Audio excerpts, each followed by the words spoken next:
The first light of dawn found him staring at a shape on his porch, a woman and two children huddled beneath a torn blanket, their breaths fogging in the cold. He'd seen strays before drifters, beggars but not like this. The girl's hand clutched her brother's chest, as if keeping him alive through the night. He could have turned away, gone back inside. Instead, he whispered to himself, "If they snore, I'll build a room." And when he heard the faint sound of their breathing, he knew his life was about to change forever. Don't forget to like this video and subscribe to the channel so you never miss a ride into the Old West. The sun hadn't yet crested the hills when Elijah Brandt stepped barefoot onto the cold planks of his porch, a mug of black coffee in hand and the old pain in his knee flaring with the frost.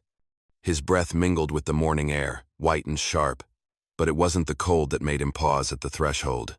There, bundled like forgotten laundry beneath a patchwork of torn fabric, lay a woman and two children motionless, save for the rising fog of their shallow breaths. The boy, barely past toddler years, had blue-tinged lips and a raw cough that rattled faintly in his chest. The girl, older by a few years, clutched him tightly, her small arm protective as a mother wolf's.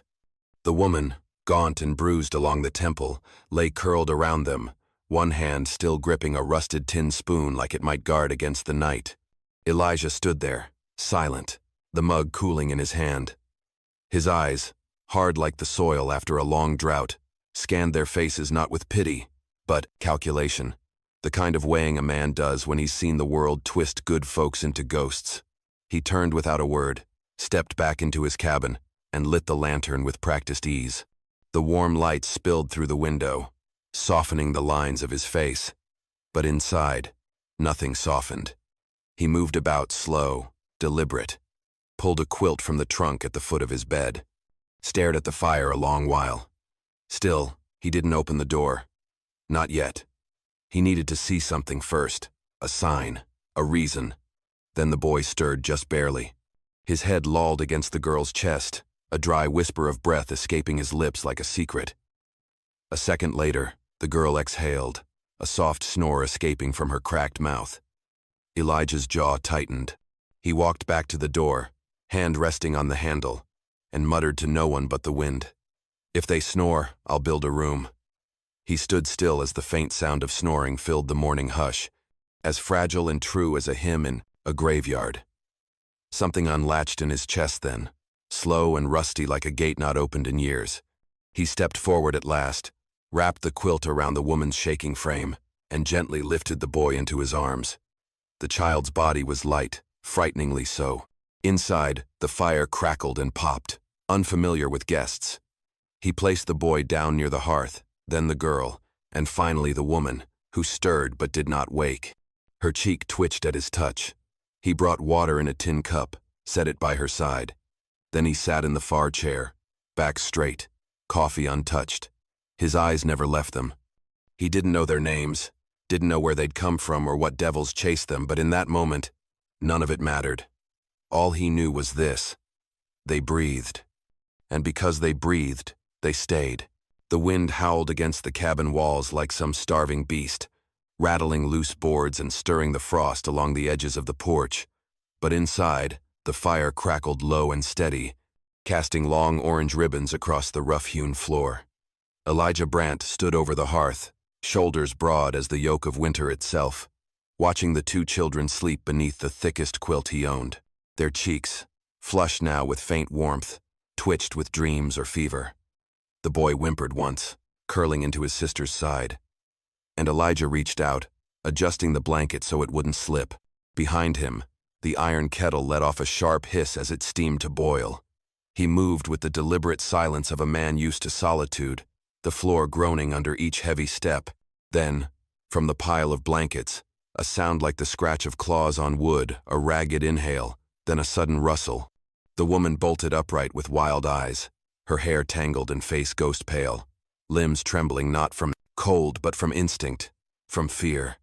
She launched herself forward, landing half-collapsed between Elijah and her children, arms thrown wide like a human barricade. Her voice, hoarse and barely more than a croak, pushed out one word: "Don't." She had nothing in her hands but fury and desperation. but it made her seem larger than she was.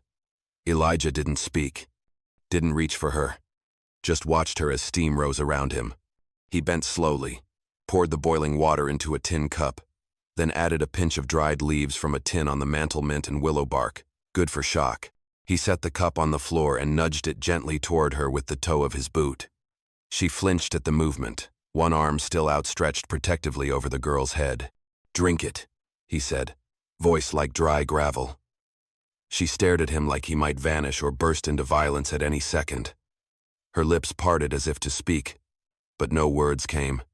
Only a twitch in her jaw and the trembling of her hands betrayed the battle happening inside her.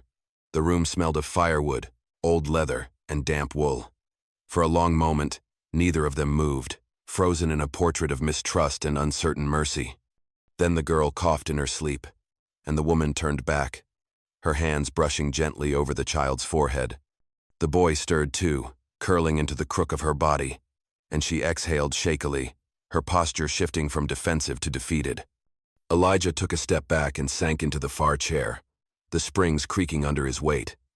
He picked up his coffee, now gone cold, and drank it anyway. Across the room, the woman reached for the tin cup, her fingers wrapped around it slowly, like it might bite. She brought it to her lips, sipped, winced. Too hot still. She blew on it, looked up at him again, still didn't speak. Neither did he. Words were too heavy this early, too fragile to survive the air between strangers. The only sound was the fire snapping and the wind slamming now, again against the walls like an impatient question. They didn't share names. Not yet. But in that silence, something passed between them anyway, an agreement unspoken, born not of trust, but of exhausted necessity. For tonight, at least, no one would be turned away. The morning came silver and bitter, with snow beginning to drift in soft, lazy spirals from a sky the color of cold iron. And Elijah was already outside, sleeves rolled to his elbows, striking nail after nail into the side of his cabin. The rhythm of his hammer was the only sound that broke the hush, the kind of steady beat that echoed like a heartbeat through the valley, each strike a wordless oath. He had fetched lumber from the shed just after dawn, hauling boards one by one, boots crunching over hard ground. He didn't look toward the cabin, though he knew she was watching. From behind the frost-laced window, the woman's face was half-shadowed, her eyes sunken but alert. The children were still bundled near the hearth, Ben burning with a low fever, cheeks flushed, skin too warm under the touch of her palm. Sarah, quiet as a breath, sat beside him with a hand on his chest, eyes not leaving his face. And outside, Elijah worked without rest, as if motion itself could drown out the weight of the unknown now sleeping beneath his roof. He didn't say what he was building, didn't ask for permission. His gestures, short nods, curt turns were the only conversation he offered. But the shape of the room began to grow, 4 posts staked firm, one wall already rising with rough pine planks fitted tight. By midday, his breath came out in thick clouds, sweat freezing to his collar despite the chill. Inside, the woman couldn't watch any longer. She wrapped herself in his old coat, still hung by the door, and stepped out. The cold hit her hard, but she walked toward him anyway, jaw set. He saw her in the corner of his eye but didn't stop swinging. She bent to pick up a board. He froze. "Leave it," he muttered, voice low, not angry but not soft either. She straightened slowly, met his eyes. "I can help," she said. He shook his head once. "I don't need help." And that was the end of it. She didn't argue, just stood there, arms crossed against the cold, and watched him work until her fingers went numb. Then she turned and went back inside. But even after she left, her presence didn't. Elijah felt it like a hum in the space behind him, like the smell of something familiar yet long forgotten. He hadn't meant to build the room, hadn't planned for this. But when he'd heard that boy's breath rattling in the cold, when he'd seen the girl's arm locked around her brother like a soldier bracing for battle, something inside him shifted. Some door he thought was sealed for good creaked open. By sunset, the frame was up, the beginnings of a roof in place. He stood back and looked at it. Snow now resting on his shoulders, the light fading into soft gray. It wasn't much, 4 walls and a promise, but it was more than he'd given anyone in years. He went inside, silent as always, and sat in his chair without a word. The woman stirred from her spot by the fire, eyes flicking toward the door. Elijah didn't speak, just stared into the flames, hands raw from work, the scent of pine and sawdust clinging to him. And still, her presence lingered behind his eyes like a question he couldn't name, one he didn't yet know how to answer. The wind curled around the cabin like a whispering ghost, tugging at the edges of the new walls Elijah had raised, testing their strength. Inside, the fire had burned low, casting a quiet orange over the room where the woman sat hunched, her fingers threading a needle through the torn sleeve of her daughter's dress. The fabric was stiff and brittle, frayed along the seams from too many nights in the dirt. Her hands shook as she worked, not from cold but from exhaustion she no longer bothered to hide. Elijah sat at the table sharpening a small blade, the steady scrape of steel against stone like the ticking of a distant clock. The silence between them stretched, brittle and tense, filled with everything unsaid. The boy, Ben, slept again, deep and fevered but breathing. Sarah sat cross-legged on the floor, sorting through small pebbles like they were treasures, lips moving soundlessly, maybe counting, maybe praying. The woman's voice, when it finally came, cracked like thawing ice. "Mara," she said, eyes not lifting from her work. Elijah looked up. The blade paused mid-stroke. She swallowed, continued. "My name. Mara. Sarah's 8. Ben just turned 5 last month. He likes licorice, when we had any. She sings when she thinks no one's listening." Her voice drifted low again, thin from disuse. Elijah stared a moment longer, then set down the knife and stood. She glanced up, her lips parted like she might say more. He turned from the table, walked to the stove, and gripped its side hard, the heat biting into his palm through the thin skin of his glove. His knuckles turned bone white. She thought he was done listening, maybe even annoyed, and she bit her tongue, retreating into silence again.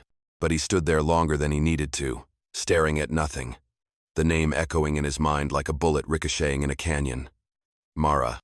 He hadn't heard that name in years, not since before the war, not since a different life when his brother had whispered it over campfire coals and bad whiskey. A girl back home he'd left behind in Tennessee. A girl who'd vanished during the famine that came after. The name clawed through time and memory like a buried nail coming up through rotted floorboards. Mara. It couldn't be the same woman. This one had West in her bones, prairie grit in her voice. But the name still cut deep, splitting him open without spilling a drop. He didn't speak, just moved back to his chair, picked up the blade again, and resumed sharpening, though his hands trembled just enough to make the stone stutter. She watched him from the corner of her eye, wary again, assuming she'd overstepped, that he wanted silence more than her story. She pulled the thread through the cloth with slow precision, her chest hollow with the familiar ache of not being wanted. But Elijah wasn't retreating, he was remembering. And in that remembering, something dangerous stirred, something close to grief or guilt, or the echo of both. Outside, snow began to fall again, coating the roof in soft white.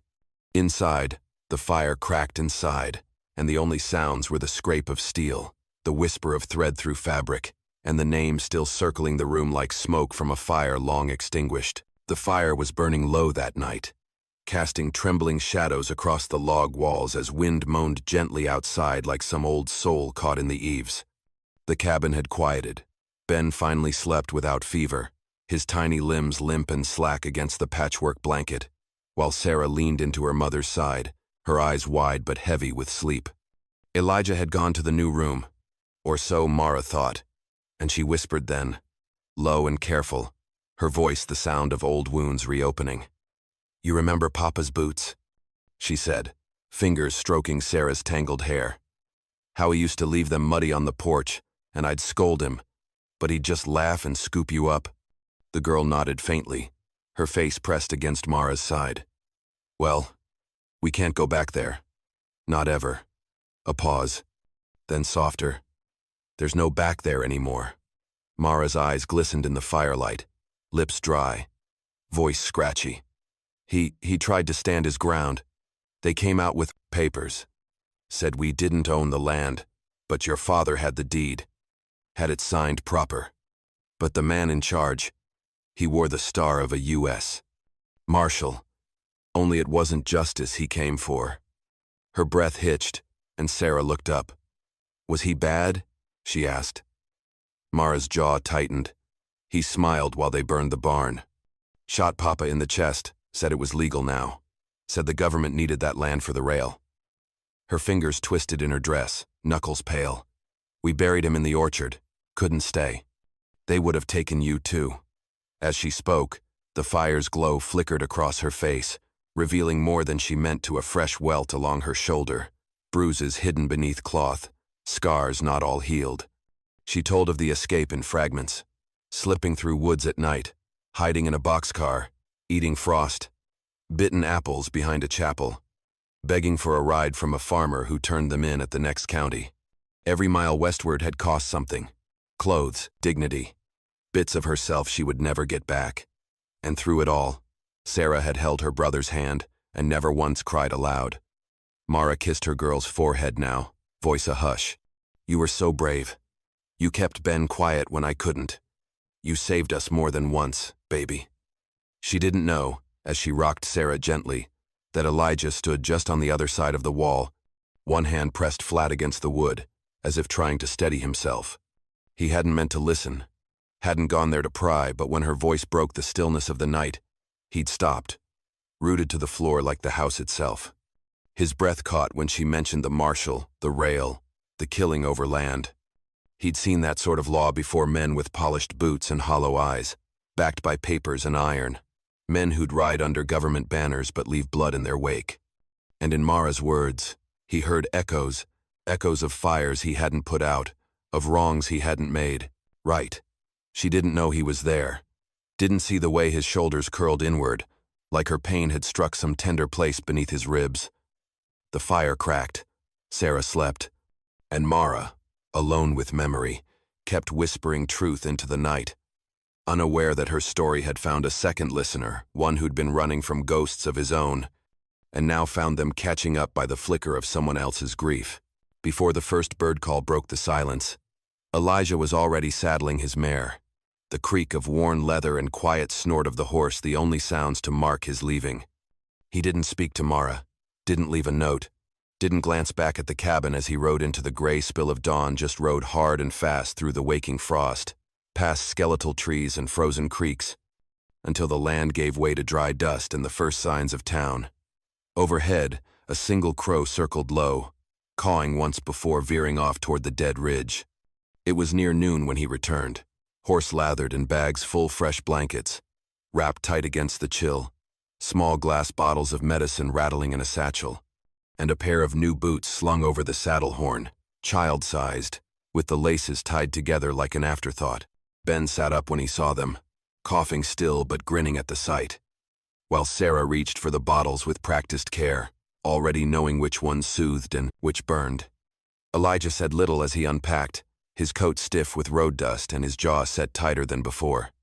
Mara approached quietly, hands tucked into the sleeves of her mended dress. You went to town? She asked, eyes searching his. He gave a slow nod, didn't meet her gaze. Town stirring, he said, the words hanging heavy between them. She waited, but nothing more came. No details, no names. Just that flicker behind his eyes, like something had shifted, like he'd stared at a face he remembered and prayed they didn't remember him back. She didn't press, but she watched the way he cleaned his rifle that evening, slower than usual, checking the chamber twice, setting it just a little closer to the door before bedding down.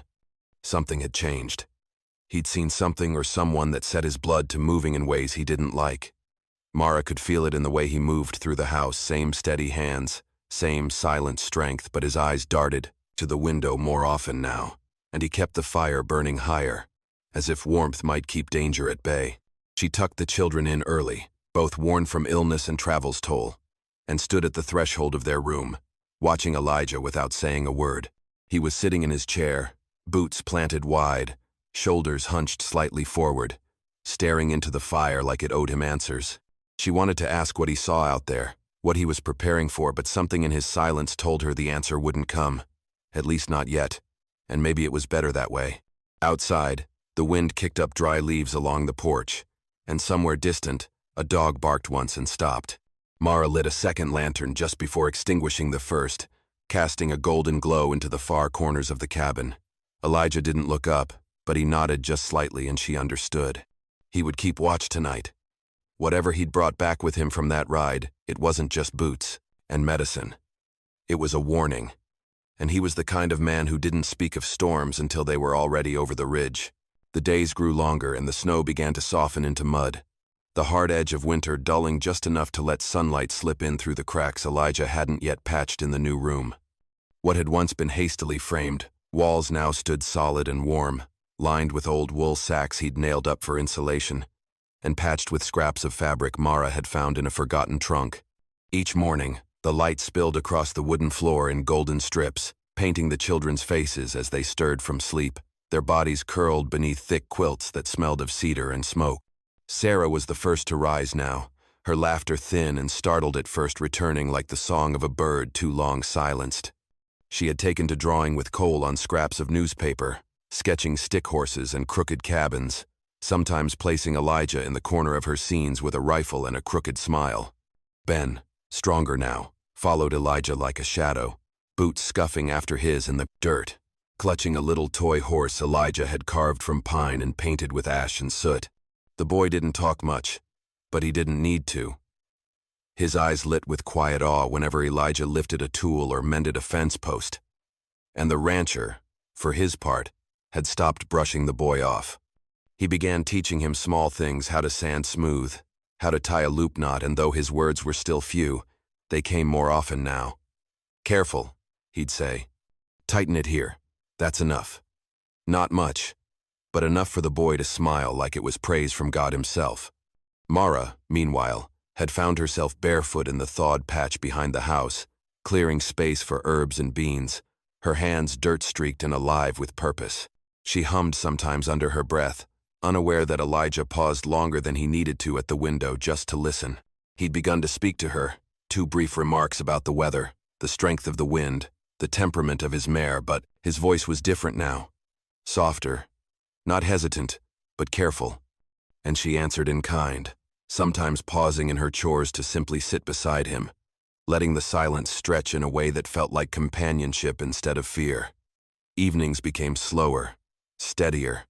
Elijah would light the lamps while Mara read from an old almanac she'd found in the rafters. Sarah nestled against her side, Ben curled at their feet.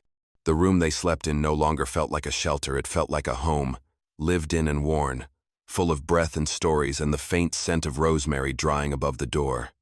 And Elijah, the man once known to ranch hands in town as the Quiet Iron, a man whose silence had been mistaken for callousness, found himself humming low under his breath some nights. The tune broken and strange in his throat but no longer buried. He hadn't touched whiskey in weeks, hadn't woken in sweat or with fists clenched to defend ghosts. But even so, the quiet carried tension, now not the tension of absence, but the kind that settles in the still before a storm. He checked his rifle more often, took longer walks at dusk, eyes scanning the ridgelines. Because peace in the West was never permanent, it was a borrowed thing, fragile and fleeting, and always bought at a cost. Elijah knew that. And somewhere deep in his bones, he could feel the weight of a price yet to be paid.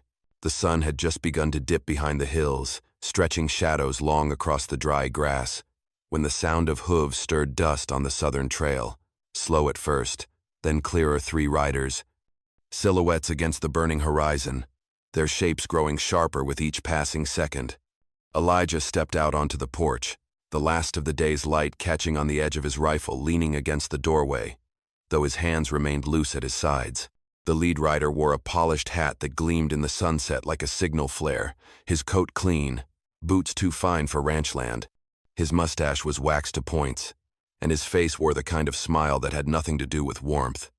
The other 2 rode just behind him, lean men with rifles slung casual across their saddles and eyes that flicked over the cabin like they already owned it. Elijah didn't move. The stranger reined in with a flick of his wrist, his horse snorting steam into the evening air. "Name's Finch," he said, voice smooth, practiced, like a man used to drawing confessions with a grin. "Deputy Finch, out of Flagstaff. I'm on federal business." He reached into his coat, pulled a folded paper he didn't bother to open. looking for a woman and her 2 brats. Stole off into the wilderness a while back. Word is they were seen in these parts. Inside the cabin, Mara had gone pale, her hand flying to her mouth as her knees buckled. But she caught herself on the wall, eyes darting toward the back door, toward her children, who crouched behind the stacked firewood, wide-eyed and trembling. Sarah clutched Ben close, whispering something only he could hear. Mara didn't move, didn't breathe. Finch scanned the porch, his gaze lingering on the new room Elijah had built, then on the herb garden out back, now catching wind from the east. "You seen anyone, rancher?" he asked, smiling like he already knew the answer. Elijah didn't blink. "Plenty of crows," he said, flatly. "Not many people." One of the deputies chuckled low, but Finch didn't break his stare. "See, I got papers coming," he said, tucking the letter away. "Official writs. Once they arrive, I'll be back. And when I come, it won't be for conversation. I'll expect cooperation. It's the law." His smile curled tighter, teeth bared just enough to suggest menace. Elijah gave no answer, just kept his eyes fixed on the man until Finch finally pulled the reins and turned his horse in a slow circle. "Nice place you got here," he said over his shoulder. "Be a shame if it had to burn." With that, he rode off, the others following, their shadows long and sharp against the fading orange sky. Mara still hadn't moved, tears now trailing down her cheeks in silence. Elijah stepped back inside, shut the door with a quiet click, and locked the bolt. His rifle no longer rested by the frame, it was in his hands now. The children came out from their hiding place only when Mara dropped to her knees, arms open, pulling them both close. Elijah stood at the window, staring out into the darkening distance where the dust still hung in the air like a threat. The fire inside crackled, but no one spoke. The storm they'd all tried to outrun had found them, and it rode with a badge. The sky burned red at sundown, the kind of blood-colored dusk that made everything look like it was caught between fire and ash. And Elijah stood at the edge of his land with boots planted firm in the dirt, the unfinished fence at his side like a half-written sentence. The hammer lay forgotten in the grass, its handle slick with old sweat and splinters. While Elijah's hands were busy with steel and powder, his axe sharpened to a whispering edge. His rifle cleaned, oiled, loaded with care that felt ritualistic. Inside, Mara watched from the window, her face pale against the glass, hands clenched tight around a towel she no longer remembered holding. The children had been put to bed early, their small bodies curled together like pups, unaware of the storm gathering outside their borrowed walls. Mara stepped out onto the porch, bare feet silent on the wood, the wind catching strands of her hair and tossing them across her face. "You don't have to do this," she said, voice cracking from something deeper than fear. "They'll come back with papers, with men. This isn't your fight." Elijah didn't turn, just kept working the edge of the axe across the whetstone, each stroke methodical, deliberate. When he finally spoke, it was quiet, almost lost in the sigh of the breeze. "They snored," he said. Nothing more. But the weight of it hit her like a blow. Mara closed her eyes, a single tear slipping free, because she understood. That one sentence carried every silent moment since she and the children had arrived, every breath, every shared silence, every hammer strike on the room he didn't have to build. He hadn't taken them in because he was kind. He'd taken them in because something inside him recognized what they were, broken, hunted, holding on by threads, and now they were his. Not by law, not by blood, but by the sacred, ancient claim of shelter and breath. Elijah rose slowly, slinging the rifle over his shoulder, the setting sun painting his face in hard golds and deep shadows. He didn't look like a savior. He looked like a man who'd seen enough of the world to know when a line needed drawing. The decision wasn't new, it had been forming since the first frostbitten breath he'd heard on his porch. Mara stepped forward, placing a hand on his arm. "If you do this," she began, but the rest caught in her throat. Elijah looked down at her, eyes steady, unreadable, then nodded once, and gently removed her hand. He walked past the garden, past the stacked firewood, to the edge of the property where the ridge overlooked the trail, and he stood there like a sentinel carved from earth and will, the sun behind him like a dying flame. Mara stood on the porch watching, her heart pounding, lips moving in silent prayer, not for peace, but for strength. This wasn't about survival anymore. It was about belonging. Elijah Brandt wasn't just protecting her children, he was claiming them, in the only way a man like him knew how. Not with promises, not with declarations, but with a rifle, an axe, and a place at his side that no lawman could take. Dawn never came that morning, only a gray wash of light filtered through thick cloud, casting the land in a hushed stillness as if the earth itself was bracing for blood. Elijah waited near the edge of the ridge, his rifle across his knees, the ground beneath him hard and damp from the night's dew. He'd been sitting there for hours, unmoving, eyes locked on the trail below where tireless hooves would eventually churn dust into threat. When the riders came, they didn't come slow. Finch led them, coat flapping like a flag, boots shining despite the dust, flanked again by 2 hired guns with cold eyes and twitchy fingers. Elijah didn't speak, didn't shout a warning. He stood from his crouch and lifted his rifle like a man brushing dust from a sleeve. One shot cracked the silence, sharp as lightning through bone. The first man dropped before his horse even had time to flinch, tumbling into scrub with a groan that barely registered. The second raised his weapon, but Elijah had already moved 2 steps left. A breath, another shot, clean, precise. The man folded backward in the saddle and slid off like a bag of feed. Finch's horse reared as gunfire echoed, and he didn't stay to test his luck. He turned, spurred the beast hard, and disappeared over the southern ridge with fear in his throat and failure on his back. Elijah lowered his rifle, exhaled, and stood in the settling dust. He didn't chase, didn't speak. The point had been made.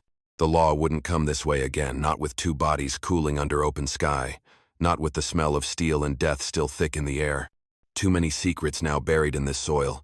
Too much silence wrapped around them like a shroud. By the time he returned to the cabin, the fire was low but steady, casting lazy shadows across the wooden floor. Sarah had fallen asleep in her new bed, her sketchbook open beside her, a half-finished drawing of the garden scrawled in soft charcoal. Ben was curled beneath the quilt, the wooden horse clutched tight to his chest, his breath even and slow. Mara looked up as Elijah stepped through the door, and though her eyes searched him for blood, all she found was exhaustion, the kind that sinks into the marrow and leaves a man hollow. He said nothing as he peeled off his coat, revealing a tear across the sleeve where a bullet had grazed, just close enough to draw blood but not slow him down. Mara crossed the room, hands already busy, retrieving needle and thread, and knelt beside him without a word. Her fingers worked fast, careful, as the fire crackled softly, warming the cabin with its small, tireless glow. Elijah watched her work, watched the quiet in her brow, the set of her jaw. Then his gaze drifted to the room beyond, to the breathing he could hear through the thin wooden wall light, rhythmic, unafraid. He leaned back in his chair, closed his eyes. For the first time in years, he felt the world still around him. Not empty, but full. Not silent, but sacred. The man who once rode alone through deserts with nothing but guilt and iron in his chest had been laid to rest somewhere out on that ridge, buried beneath dust and gunpowder and the sound of retreating hooves. What remained in the chair by the fire was something else, a man remade, not by war, not by vengeance, but by the simplest thing of all, the sound of children breathing in peace.